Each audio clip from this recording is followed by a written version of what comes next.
Ross Cullen reporting from Paris.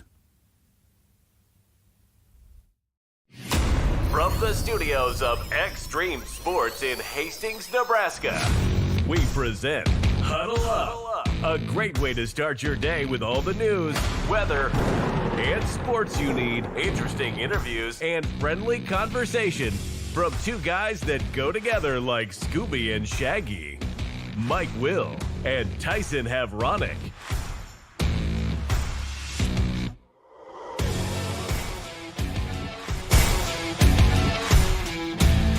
Well, good morning, everyone, and welcome to another edition of Huddle Up on Extreme Sports. Welcome to a Thursday, the 4th day of December for 2025. Mike Will, Tyson Havronic standing by. We've got all of your news, weather, and sports that you need to get out the door here this morning. Topping the sports scene, the Nebraska women's basketball team beat Bradley 92-53 last night at Pinnacle Bank Arena as the Huskers improved to 8-0 on the season. A pair of return specialists were honored yesterday by the Big Ten Conference. We'll tell you about that coming up. The Nebraska volleyball team getting ready for the NCAA volleyball tournament. They'll play Long Island tomorrow in the opening round of the tourney at the Bob Devaney Sports Center. Hastings College women's basketball team beat Midland last night 108-54. The Broncos are now 6-3 in the season as they get ready to take on nationally ranked Northwestern coming up on Saturday. Hastings College men's basketball team, they lost to Midland by the score of 78-72. Nebraska Kearney will host the Central Regional of the NCAA Division II National Volleyball Tournament beginning tomorrow. Lopers will have a date with Oklahoma Baptist in the opening round. High school basketball season gets underway tonight, and it's also week number 14 of the NFL season kicking off tonight as Dallas will play at Detroit. Matt Rule, head coach for Nebraska, going to join us here. Some comments concerning the recruiting class that he signed yesterday, and also talks about what he's looking for in a defensive coordinator and some other stuff. We'll get to that here in a little bit. Also get some comments from Nebraska women's basketball coach Amy Williams following their victory last night over the Bradley Braves. So all that and more is coming up this hour as you wake up and get going with us at 7:03 as we welcome in Tyson Havronic from the Western Studios. Good morning. Morning. 104-56 or whatever you said? 108-54. Ouch. Yeah, that was... That's brutal. I'll tell you about it here in a little bit, but Hastings College had two big runs in the ball game. They scored the first 15 points of the game, led at halftime, and then they started the second half on a 25-0 run. Jesus. They kind of take control of the game and put it away. Does NAIA have, like, the 35-point running clock rule? They do not. Oh. They do not, so. Yeah. We got to the end. That's not a school record for points. No. But they did set a school record by hitting 16 three-pointers in the game. They tied a school record. Wow. 16 three-pointers in the game, including 11 in the second half of play. I mean, everything they were throwing up was going down through the hole. So, anyway. Was it a record for, like, margin of victory? Probably not. Good Lord. Remember when we thumped the College of St. Mary's a year or two ago? I think that was a bigger margin of victory. I'll dive into the record books today, but I don't think it was. I think they came up short on the points. I think 111 was their school record for points. They had a chance to... If we would have only made 17 three-pointers. No, they had a chance. Obviously, the reserves were finishing up the game last night, and they missed like 3 or 4 shots that would have maybe put them over the top as far as the school record is concerned. But anyway, they got a big win, 108-54 last night in women's college basketball. And again, the Bronco women, I told you this, I think, last week. Right. If you have a chance to see them this year, get out and watch them play. They're fun to watch. So how bad's Dort going to beat Midland? Ooh. Right? That won't be a good game. No, that won't be a good game. I don't know when they play, but obviously they will soon. So, anyway, that's a late night last night. So running on. What time did you get back in? You don't want to know. I'm kind of curious, just to find out. I think my head finally hit the pillow at 1 a.m. Wow. And you were probably up at your normal 4 o'clock time. Yeah, it was a short night. What the hell? Going to try to sneak in a little nappy here after the show. Get your Blazing 5 done first. Yeah, I thought about that on the way home last night. I said, wait a minute. I've got some time during the day tomorrow, which is today. I got to come up with a Blazing 5. Because I got basketball tonight. It's a high school basketball season gets underway. So I'll try to sneak in a little nappy and get a Blazing 5 ready for you tomorrow morning. So that's what's on my agenda today. God. Congratulations, by the way. I didn't know you were such a celebrity. It's been a while. If you grab your morning paper today, take a look at the Hastings Trib. There's a character on the front page you may recognize. Yeah, the camera's not very slimming or forgiving. Not a big fan of having my photo taken anyway, but there we are, like right there on the front page. It's cool. They're advertising the show, obviously, coming up this weekend for the Hastings Community Theater. We are going to be hearing more about that show coming up here on the show.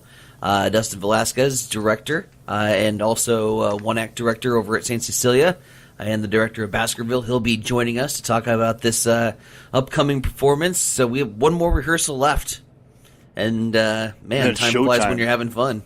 Yeah, it's showtime. Is it this weekend it's coming up?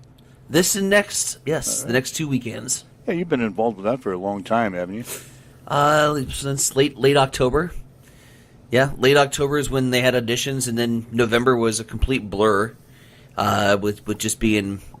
Well, you've been on stage for years. Yeah. Although this is the first time in about 20 years that we've been back at the Hastings Community Theater. Yeah, you've been up in Grand Island. Was when I moved up to Grand Island, I got re-involved in the community theater scene through Patrick Crawford. He was one of the directors over at Hastings, a director that I had worked with before when I was much younger, like fresh out of high school. Didn't have the radio gig yet, and did just a couple shows. But yeah, he got me back involved in the Grand Island theater scene, and then it took a little hiatus again when I moved back here. And everybody, I guess I just got the nudge to get back involved with it because everybody kept messaging me about auditions, and they're like, "Hey, did you see the auditions for this show? Did you see the auditions for this show? Hey, did you see the auditions for this show? They're having auditions today. You should do it." So you get enough messages in your inbox, and eventually you're like, "Okay, I get it. Y'all want me to get on stage again." So I got plenty of friends over there with the theater scene, and it was good to reconnect with some of them. So what part do you have in this production? You're on stage. You're dressed like an old man with a cane. Although he's not old, I'm the old guy. Like we need to clarify. The character's actually younger, in his 30s, which I did my best. But we got a walking stick. Obviously, we are a experienced medical man and wealthy. A wealthy medical man. So why did you get that part? You know nothing about wealth. Because I'm a hell of an actor, I guess. Yeah, right? Nothing. This was like the one show that I've done that I haven't been typecasted for. They gave me wealthy doctor, and like in every other show I've done, they've found bits where it's like, hey, go play the angry Italian mob boss. And I'm like, okay, well, I'm always angry. They're like, go play the radio DJ. That was literally one of the parts that I had in a show in Grand Island was the radio DJ. And I'm like, typecast much? So, and then bartender. I played God knows how many bartenders in theater shows over the years. So, yeah, this is the one kind of out-of-body experience for me because I'm playing a role that I'm completely unfamiliar with, which is A, having wealth, and B, anything that involves medical profession. So, it's been fun. All right, so we'll hear more about that later on this hour. A couple of sports notes I want to get to. The Baltimore Ravens have rewarded their tight end Mark Andrews with a new 3-year contract extension. It's going to be worth $39.3 million. It includes $26 million in guaranteed money. He was scheduled to become a free agent at the end of the season. He's the Ravens' career leader with 473 receptions, 5,862 yards receiving, and 56 touchdown catches. So the Ravens locking up one of their cogs on the offensive side of the football as they sign Mark Andrews, their tight end, to a 3-year contract extension yesterday. How many receptions? 473. Could have been 474. That's a little salt for my Ravens fans out there. The Bills, of course, winning a game against Baltimore in the playoffs thanks to Mark Andrews dropping a touchdown. That would have easily won Baltimore the game and sent Buffalo into misery. But, yeah, we had to survive one more week so that we could go get beat by Kansas City again. Los Angeles Chargers quarterback Justin Herbert. Is he going to play? Who recently had surgery on his fractured left hand. Non-throwing hand. Did not practice yesterday. Oh. But Hey! But he said he's preparing to play Monday night against the Philadelphia Eagles. By not practicing? Well, number one, he's a starting quarterback, so if he misses a practice or two during the week, he's going to play.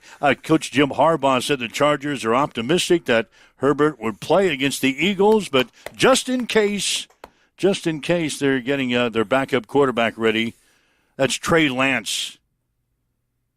Okay. If Herbert is not available to play on Monday, Trey Lance would play in the Monday Night Football game. I was wondering where Trey went off to. Yep, he's the backup at San Diego. LA. Bad news for Kansas City. Uh-oh. The Chiefs, of course, have the game against the Houston Texans. Kansas City has to win out to make the playoffs. Their offensive line is in shambles. Still? Yeah, their rookie left tackle, Josh Simmons, who was the team's number one draft choice last year, is out for at least 4 games.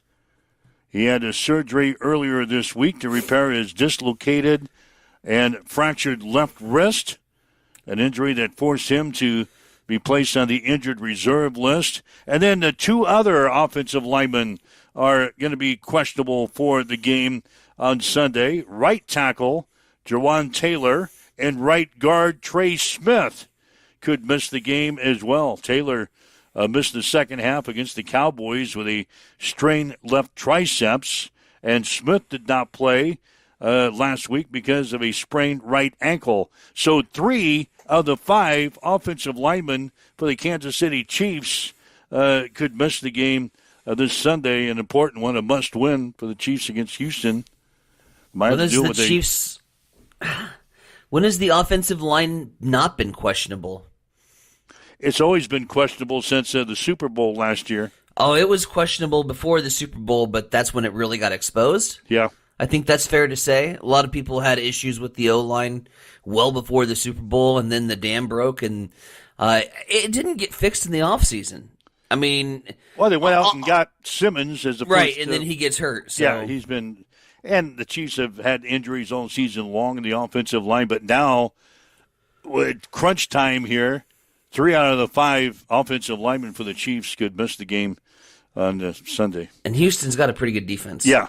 Oh, just in. They're pretty good.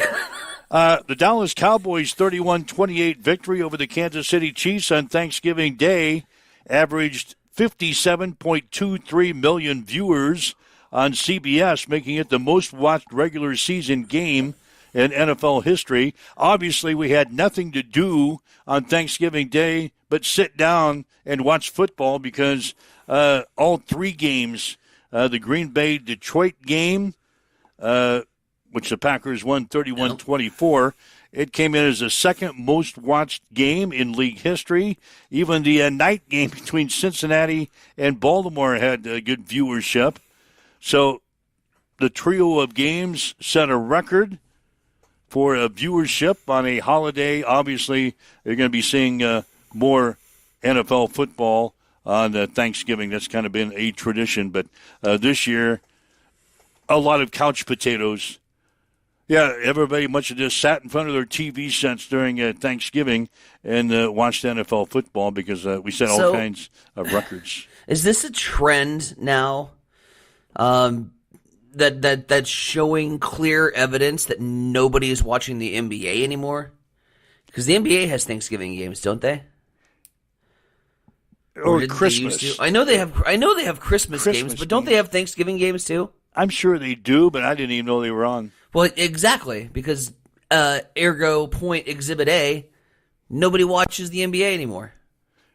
Occasionally, I see them on Christmas, but now the NFL is also on Christmas. Yeah, moving some of their games. That wasn't a tradition in the past, and now, obviously, because of their holiday viewership from Thanksgiving, they're kind of creeping into Christmas as well. So, yeah, those 5 games that the NBA always highlights on Christmas Day, probably going to be not on my forefront.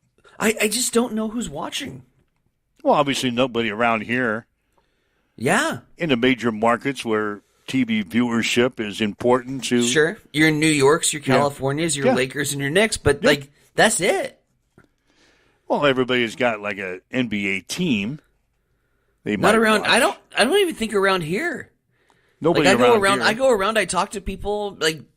Even in Colorado, Denver. Does Denver watch NBA? Obviously, they do. I think they would rather watch Avs hockey at the moment because. Or the Broncos. They're incredible, right? And Denver's having a resurrect season. I would think that the Nuggets are pretty. Although, God, they tend to do really well in Denver. With viewership and support for everything, but that's just Denver. But I talk to basketball people, like basketball fans, about hoops, and then I'm like, so give me some knowledge, drop me some knowledge on the NBA, and they're like, oh, I don't watch that shit. Nobody watches the product because the professional product is worse than it is at the college level.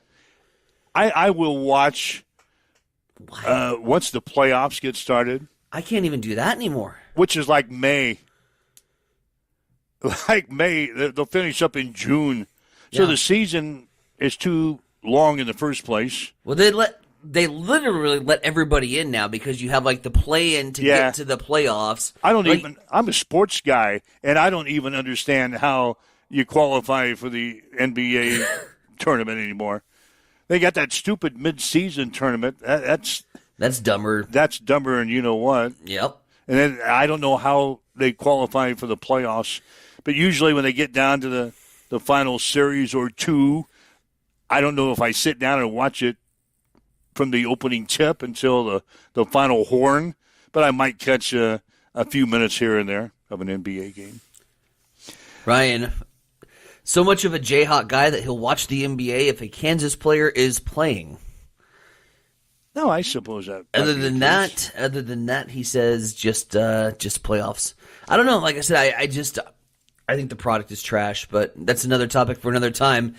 We got to that topic because the NFL shattered viewership on holidays, which only means one thing, that the NFL is going to continue to utilize the streams and continue to utilize holidays and then spread their product all over the place. A couple of other notes. Ohio State offensive coordinator Brian Hartline.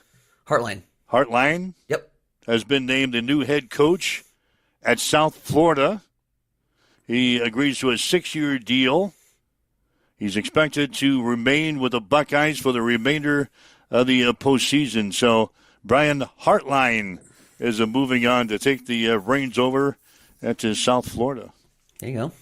And then Iowa head coach Kirk Ferentz. He says he's going to be back for the 2026 season for his 28th year as the head coach of the Hawkeyes. In September, he surpassed Ohio State's Woody Hayes for the most coaching wins at a Big Ten school. Mm-hmm.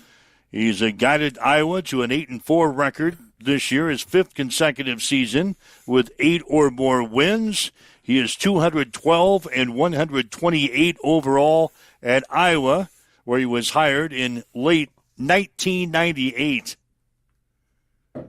So he's back.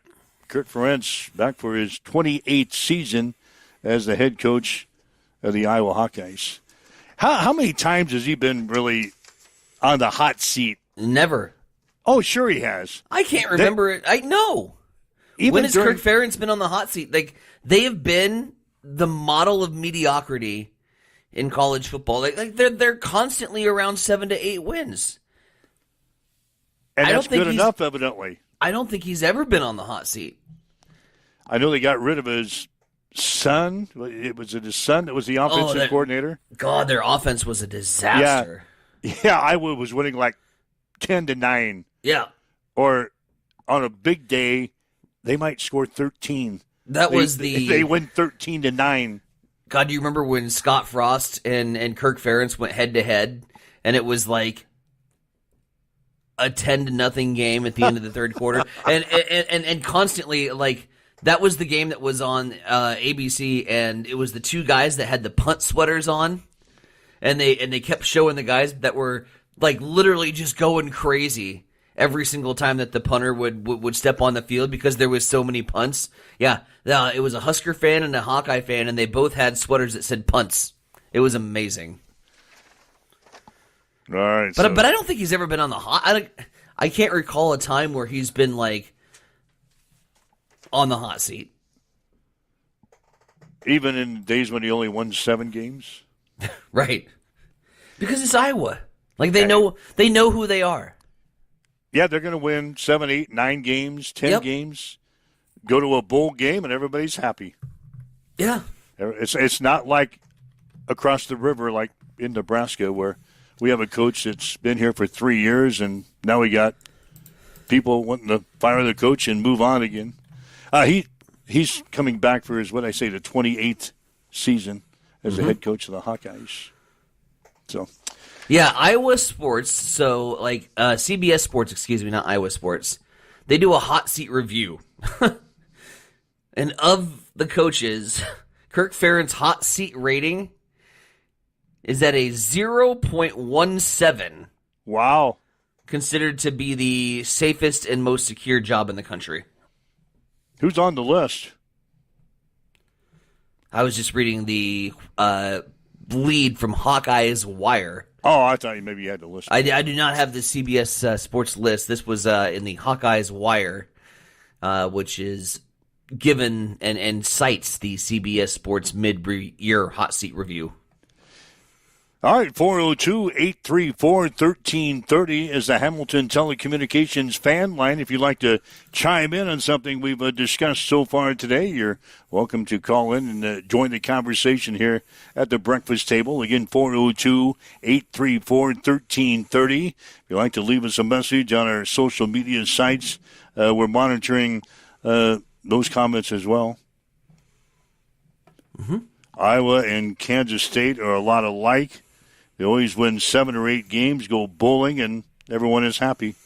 That's what Ryan Martin has chimed in with this morning. I guess that's true. Yeah, they're happy with winning 7 or 8 games, maybe 9 or 10 if they're having a hell of a year. We go bowling, wrap up the year, everybody is happy, and you move on to the basketball season. Again, they know their role in college football to be kind of a mid-level team that wins 7 to 8 games and calls it a successful season. We win 7 to 8 games, but like for Husker Nation perspective, not good enough. It's not, because we're not going to settle for mediocrity. We want to be a championship caliber football team. We want to relive the 90s, and if that's what you want to do, let's do it. I'm all for it. I'm a competitor, and I want to win just as much as the next guy. And I don't like settling for 8-4 seasons and calling that good enough. I don't want to be elite at being mediocre. I want to be a champion. And so I'm fine. I'm fine with our cutthroat, pitchforks and torches and general fever that sets in Husker Nation. I'm totally fine with it. I was with a group of people the other night. We were kind of talking about Nebraska football. Yeah. And the direction that it's going or not going. You know how old I am. You know how old I am. So I said, all right, 42. I'd like to do one thing before I leave this great planet of ours. Wow. Will Nebraska win a national championship in the next 35 years? And that's counting I'm going to have a hell of a life. 35? Like, yeah, what are you doing? I'm calculating. I'm like, what are you doing? Well, let's say 30 years. Wings and beer, the fountain of youth, apparently. that might be pushing. That might be pushing it too. Let's say 30 years. Oh man, are we going to win another national title in 30 years? I'm going to be watching from the nursing home. Watching in the nursing home. Saying, give me some damn chicken wings. And some more beer. Nurse! Oh, that would be... I can't wait. Well, anyway, are we going to win the national championship That would have 30 years? 30. Are we going to win one? I don't know. Like, that's a question for a Magic 8 Ball. Oh, those stupid things. You know what I'm talking about? Yes, I do.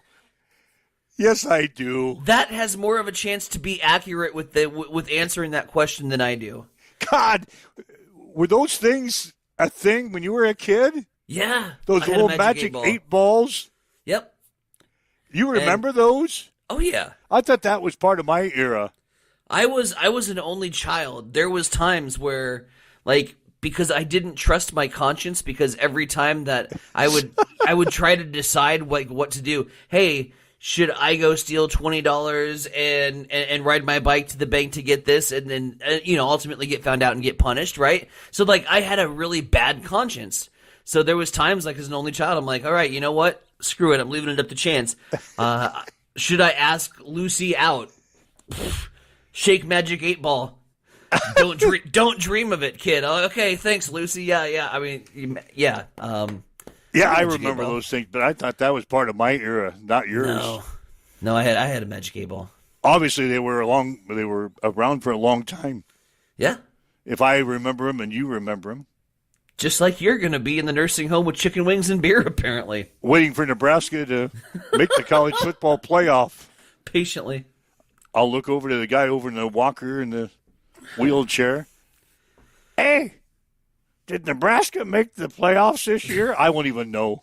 It's been expanded by this point to 56 teams. And we still won't be there. At 7:27 again. If you'd like to join us today, got some time to talk to you, 402-834-1330, or leave us a message on our social media sites. Before we get to the news break, we will tell you Nebraska women's basketball, they beat Bradley last night, 92-53. Amy Williams, head coach for the Huskers, says she was happy with the win. I thought it was just another great team effort today, and just had a lot of people stepping up at different times and making great contributions. The assist to turnovers or assist to made baskets, was something that I'm really proud of, I think, showing that this team is buying into just let's work for our best shot in possessions, and then just, rebounding margin was going to be a big key for today's game. So just thrilled that we were able to take care of those two things and come out with a good win. Yeah, the Huskers tied the school record by hitting the 80-point scoring mark for the 8th consecutive game.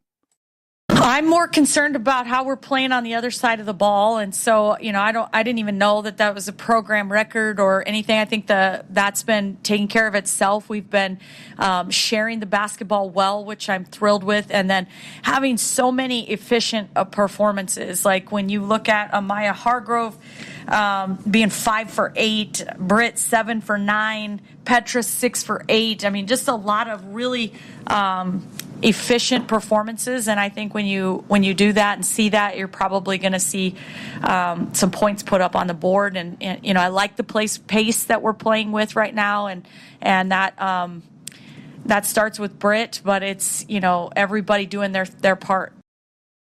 Huskers now 8-0 on the season, and now the real season begins. The Big Ten Conference season gets underway Saturday. Huskers will play at Penn State. On the Saturday tip-off will be at noon on Big Plus. Speaking of Penn State and signing day, and the winner of signing day, Virginia Tech. Did you see how many kids flipped?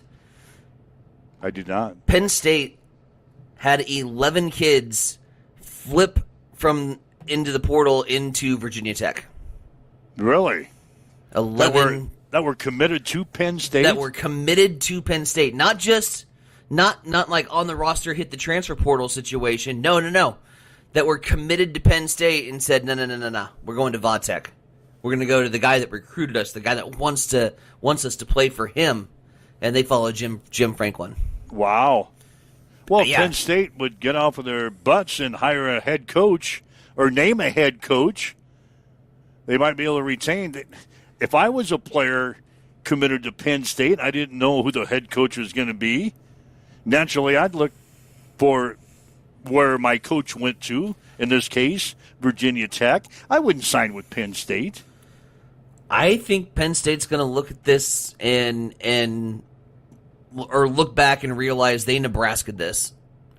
They have Nebraska'd themselves into a period of irrelevance. Well, it's going to take a while. Look at us. We're still trying to recover from some bad moves that either A, our athletic director made, or B, some moves that our head coaches have made. And we're still trying to dig out. Penn State, welcome. Yeah. Welcome to our promised land. It takes a while to get out, and it's not good. It's called pain, suffering, and misery, and you're about to endure a shitload of it. So, Well, it's self-imposed. Yeah. They fired the coach after 2 losses at the beginning of the season when your team was preseason ranked number 1 or 2 in a lot of the polls. He happens to lose a couple of games. Thought they were an attractive landing spot for all of the coaches that were going to come. We have to go to Penn State. It's a really prestigious job. Turns out Nobody wants the job. Nobody wants to go. God. BYU would rather stay at BYU than go to Penn State. That's how not lucrative your job is anymore. Jeez. I'm still waiting for some names to fall. We talked about a couple of them yesterday, but nothing coming out of Penn State yesterday. At this point, Shaner, Stroman, and me can apply and give it a go. I mean, at this point, like we said yesterday and the day before, just give the keys to the guy that's currently in charge. Get off the wall. But if I was that guy, I'm saying, hey, am I your last choice? Maybe I don't want to be here. Maybe I'm going to fly the coop. If you're not going to give me the keys to the car, park the car and I'm out of here. Wow, a couple $1 million will change your mind pretty quickly, wouldn't it? Yeah, it would. Yes, it would. All right, 7:33, waking up with Mike and Tyson. This is Huddle Up on Extreme Sports.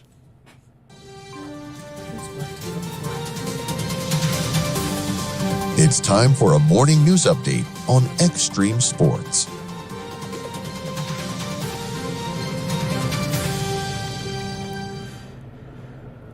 The Grand Island Brewery is closing, as earlier this week, Prairie Pride Brewing Company announced on social media that ongoing health issues forced the decision. They will be closing their doors at the end of the year. The owner said the brewery was more than a bar, calling it a home, a meeting place, a celebration spot, and thanked customers for their years of support. The brewery will be hosting a series of farewell events during December as they wrap up their final month in business. The Nebraska Supreme Court heard arguments in a challenge to the 2024 ballot campaign that legalized medical cannabis in Nebraska. The case brought by former state senator John Keene of Hartwell, who claims thousands of petition signatures were invalid due to issues with notaries.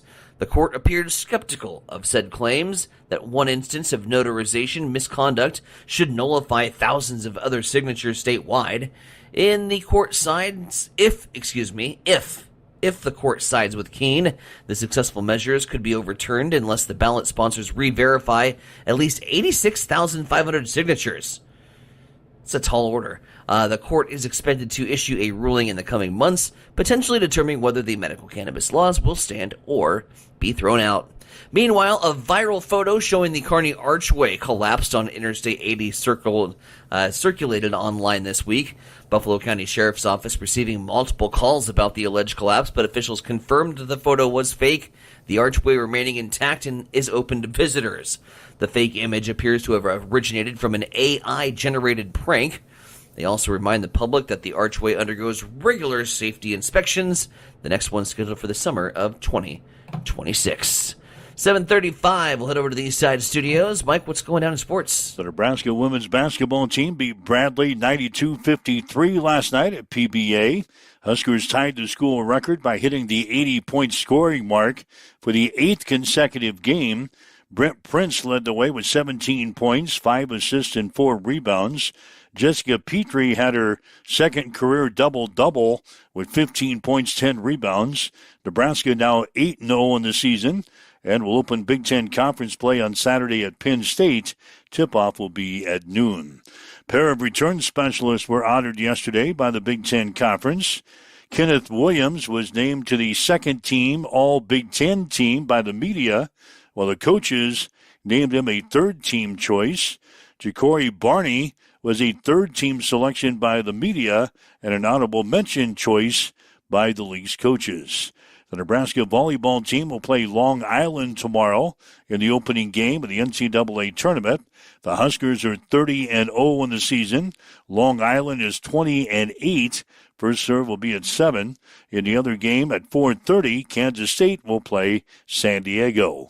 Hastings College women's basketball team beat Midland 108-54 last night in Fremont. The Broncos scored the first 15 points of the game and opened up the second half on a 25-0 run.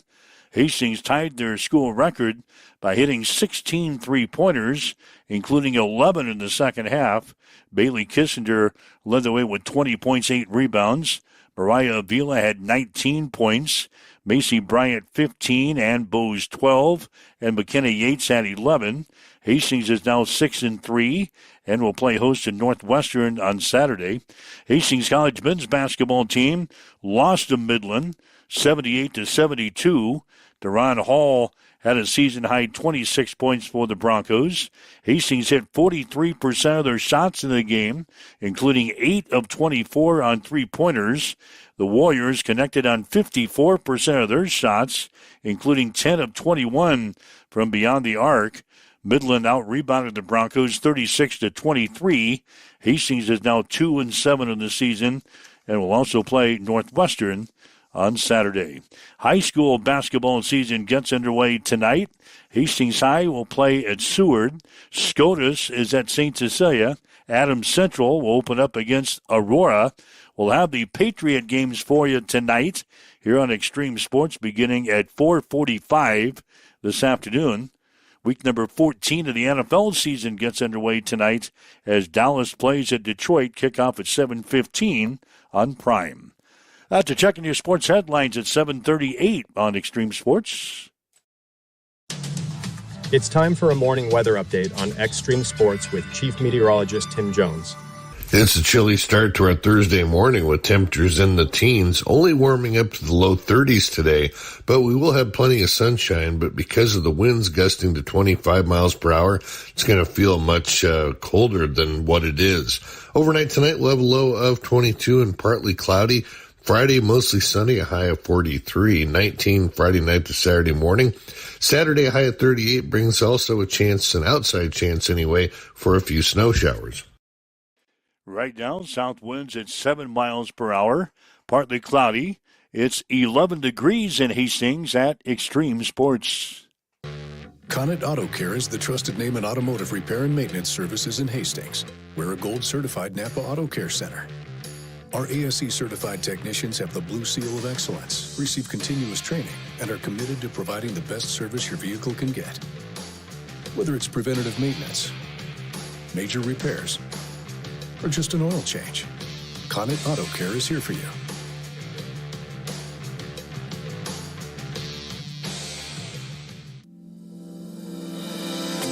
Have you checked the time lately? Good chance a Miletta Vista Winery is open. Hey, this is Mick with an update on our new hours. Tuesday through Sunday, we're open 11:30 to 3, and Fridays and Saturdays 11:30 till 9. Not sure what you want to enjoy when you get here? Well, Miletta Vista features award-winning wine, select beers, spirits, world-class foods, breathtaking views, and live entertainment. Visit MilettaVistaWinery.com. Check out our events page for music schedules and more. Don't forget to follow us on Facebook. Make your reservations now at Miletta Vista Winery, located on Highway 281, just north of St. Paul.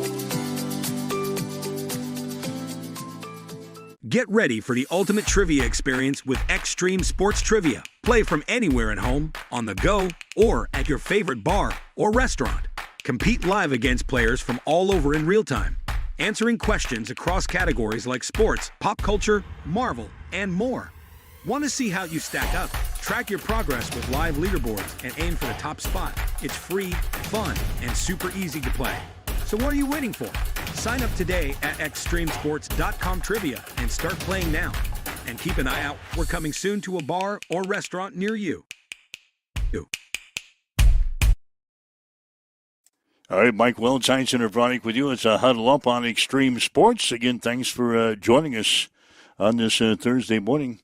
Talk a little Husker football. You talked about the Penn State recruiting class.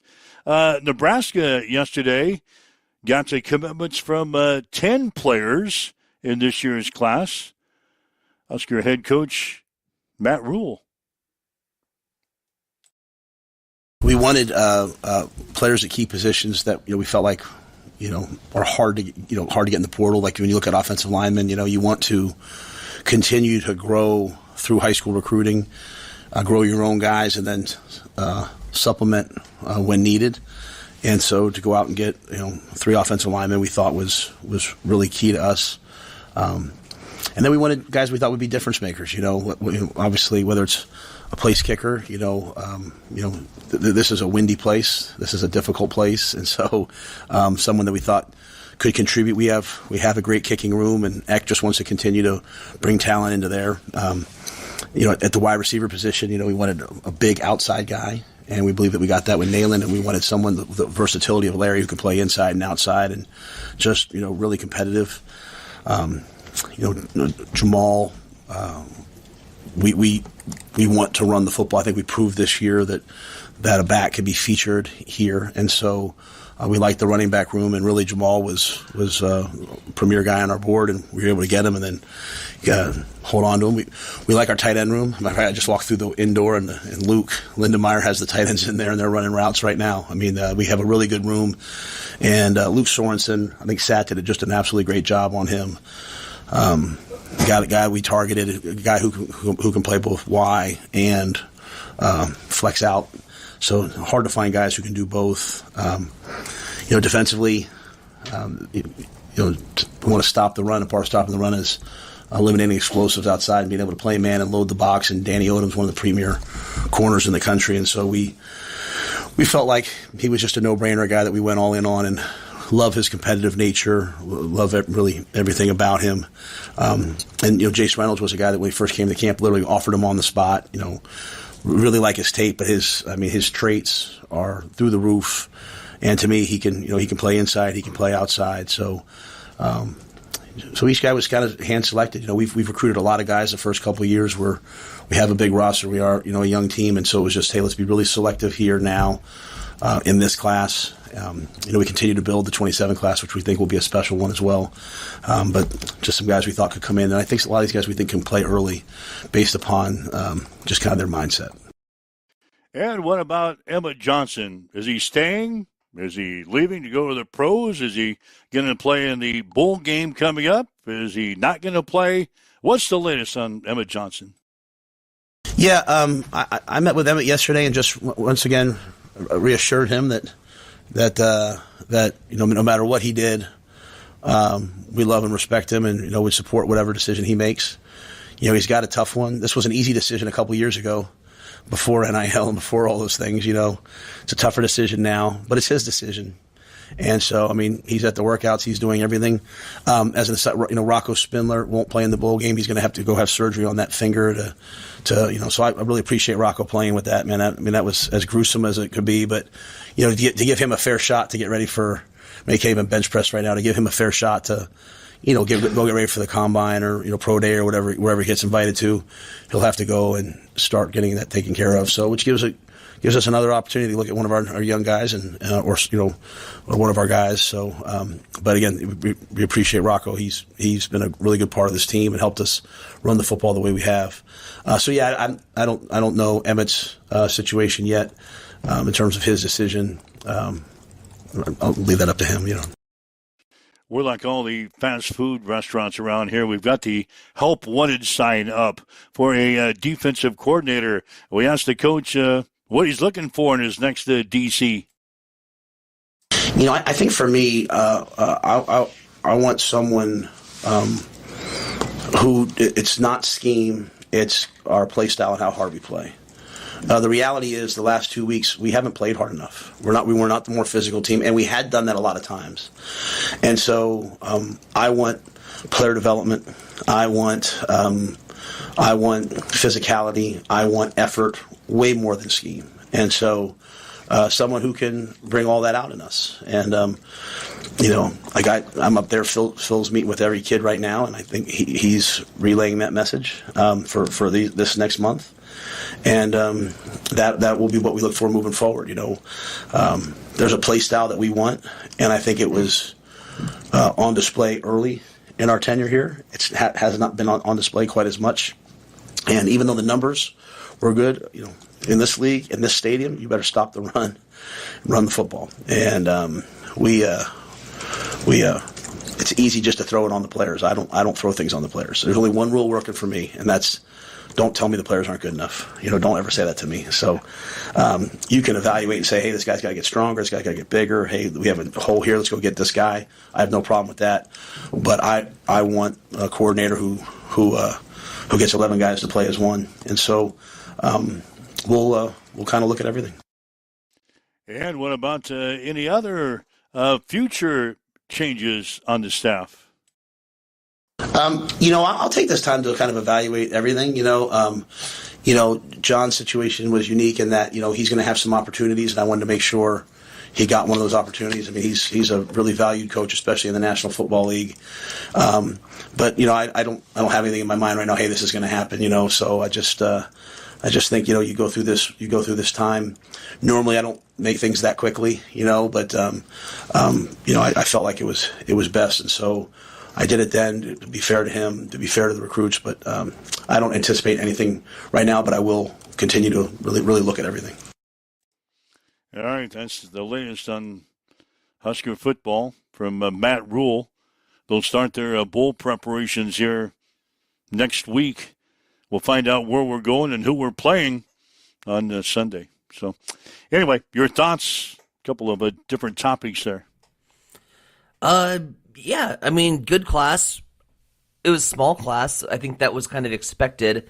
This was a situation where we're going to small on the recruiting class, but I think we're going to hit the portal hard, and again shore up some of those issues, especially on the front seven defensively for Nebraska. It'll be an interesting transfer portal, and I'm very curious to see how we go.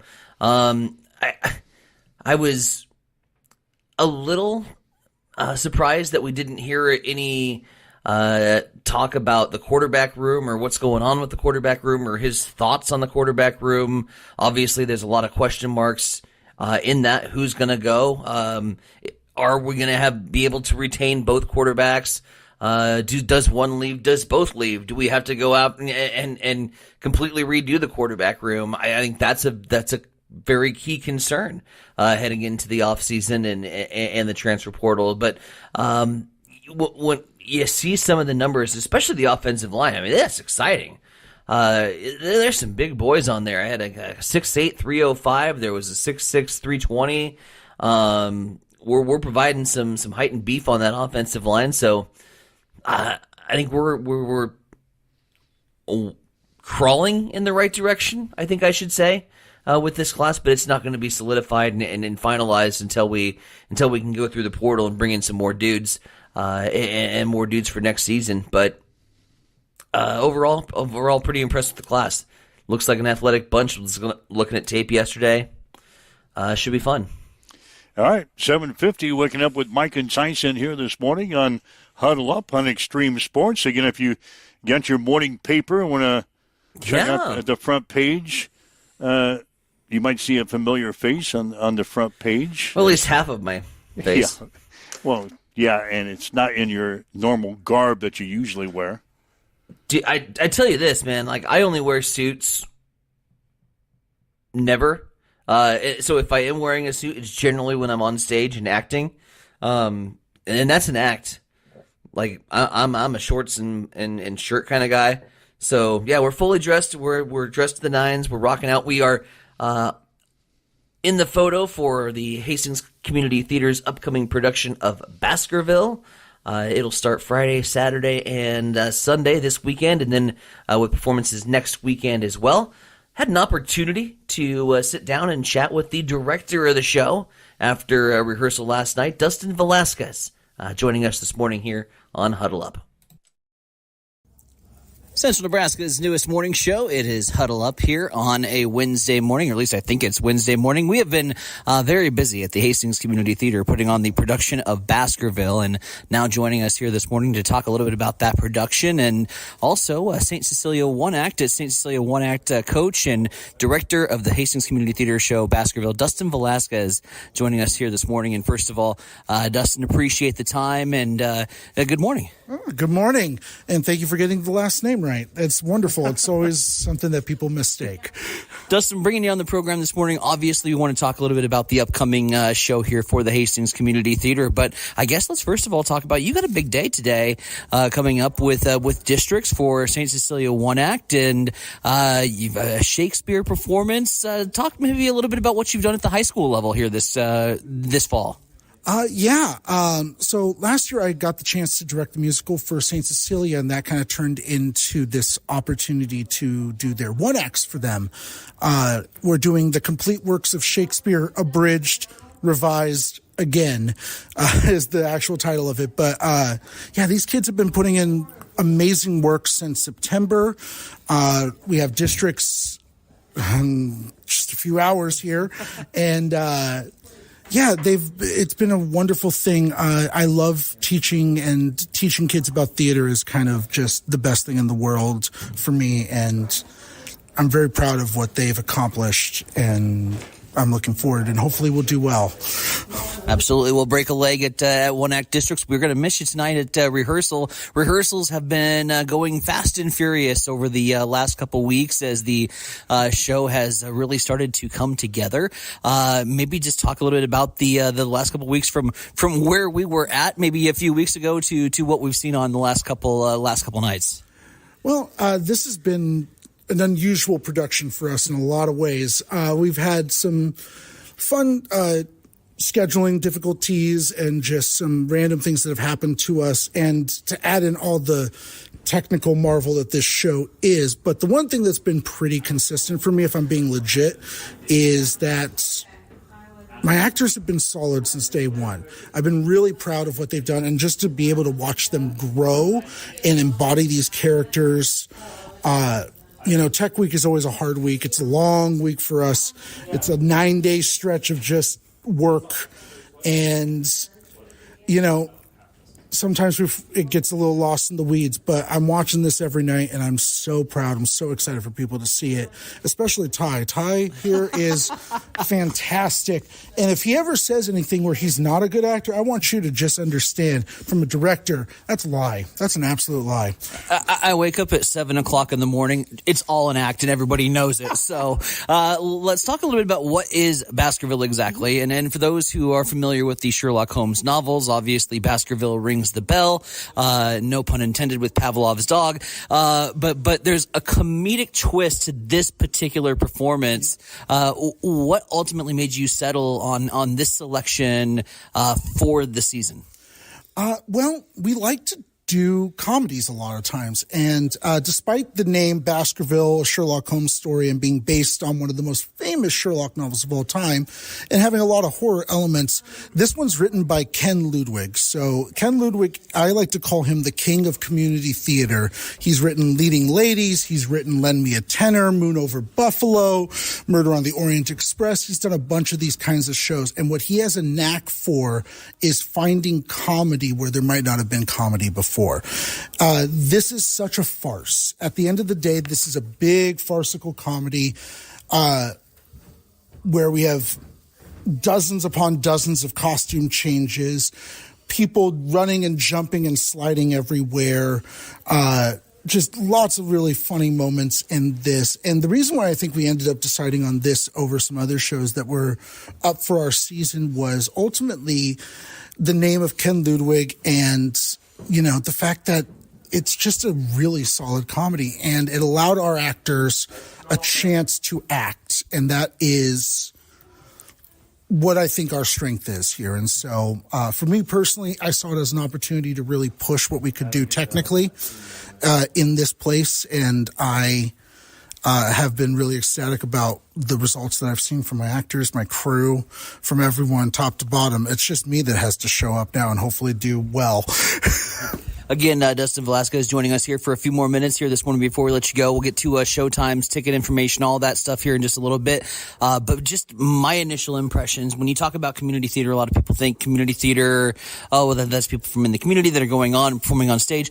There is so much talent that is on this cast, and it's not just the 5 or 6 that are in the cast. There's hands on deck. There's so many different technical elements. Just talk about, from your standpoint, from the director, getting to put together this entire cast and see it on stage. Oh man, I want to say first, like the community theater thing, I believe that community theater is where you'll find some of the most passionate people about theater in the world. We are people that choose to do this for free. We are people that choose to be here and spend our time because we love it. And what has been wonderful about this production has been working with people that bought in and have met me every step of the way with the love for theater, for the love of this show. And overall, like, it just, we are, how do I explain this? We are made up of bunches of different people with different experiences. We have people who have never acted before. We have people who have acted occasionally. We have people that have been doing this for years and decades. We have trained and untrained actors, and the crew too. Derek Specht is my stage manager. This is his first stage managing time ever, and he's just been killing it. You wouldn't know it. Exactly. Like I think that we expect here at HCT a certain level of quality at this point, and we try to permeate it through everything we do. And it's just a blessing sometimes to just work with people who live up to those expectations. Every time I have doubted myself or maybe doubted something that was happening here, my cast, my crew, and everyone involved, Sarah Shirley and Barris Rosenberg, specifically my assistant director and producer, have, in just their acts and their talent alone, reminded me why I do this. And, I can't be happier. So I know the night's not over for you. You still got a few more things left to do, so we'll get you out of here in just a second. But ticket information, showtimes, how can people find out more information about the show? First of all, you should go to hctheater.org, and that's R-E, not E-R at the end there, hctheater.org. And our show times are this upcoming weekend, Friday, Saturday, and Sunday. That is what day is this? 3rd, 4th, 5th, 6th, 7th, 8th, I think. It's been a long week, folks. A little bit like Groundhog Day sometimes. But our Friday and Saturday performances are at 7:30, and our Sunday performances are at 2:30. We also run next weekend, same dates, Friday, Saturday, Sunday, Friday and Saturday at 7:30, Sundays at 2:30. All ticketing information can either be found on our Facebook page or our website. Again, that is hctheater.org. And you can also purchase your tickets to the website as well at this time. So you're lucky we don't have cameras fixated on this interview. You're getting a lot of bunny ears and zombies behind you from the rest of the cast and assistant directors here on the show. Dustin, it's been a blast to have you on the show. We can't wait to talk more from upcoming Hastings Community Theater shows, whether that's with you or some of the other fine folks here.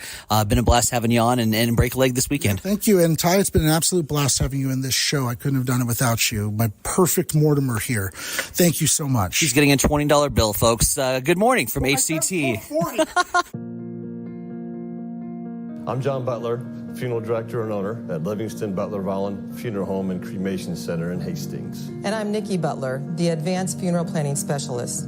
Whether you choose a traditional service, cremation, or a unique memorial service, our experienced staff is here to help guide you through every step. Visit us at lbvfh.com to learn more about our services and how we can support you.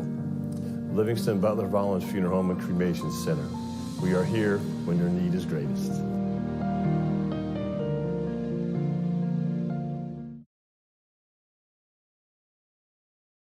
Hamilton has been providing IT solutions for businesses across the state of Nebraska for more than 3 decades.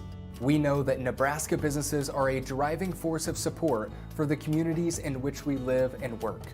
We keep them connected and protected by delivering cybersecurity, hosted phones, and managed IT. We are grateful to be part of our Nebraska communities and to support their technology needs. More information at All right, you're listening to Huddle Up on Extreme Sports for this Thursday. Again, we'll have the beginning of the high school basketball season tonight. We will be in Aurora. Girls-boys doubleheader tonight, beginning at 5 between Aurora and the Adams Central Patriots. Girls game up first at 5. The boys to follow at 6:30 on the air with a pregame show at 4:45 this afternoon on Extreme Sports. So, Asher's still with the Huskies? Yeah. Yeah, tell him hi for me. Coach Asher? Yeah. Tell him I say hi. I will. Thanks. I'll have a chance to chat with him before the encounter tonight. So, always look forward to making a trip to Aurora. Yeah. I should have just stopped there on the way home last night. Spent the night. Just done the show from the gym. Or the truck stop out on the interstate. Could have done that. Hang out there for the day. Anyway, we'll have it for you 4:45 this afternoon here on Extreme Sports. So, all right, good little chat there with the folks at Hastings Community Theater. You've got a busy couple of weeks. How are you going to manage your fantasy football team and stay up to date on your Blazing Five and everything like that? But you normally have a busy weekend with your sports stuff, and now you got to throw in a production. Willie, at this point, fantasy football kind of runs itself. All I have to do is plug in the guys who are not injured and go from there. I don't have a lot of start-sit decisions. It's pretty much done for me. It's questionable, out, questionable. Okay, well, if you're healthy, you're starting on my fantasy football team. Yeah, you're in. So, all right, we'll have the Blazing Five coming. No, wait. Yeah. It's not the Blazing Five. Oh.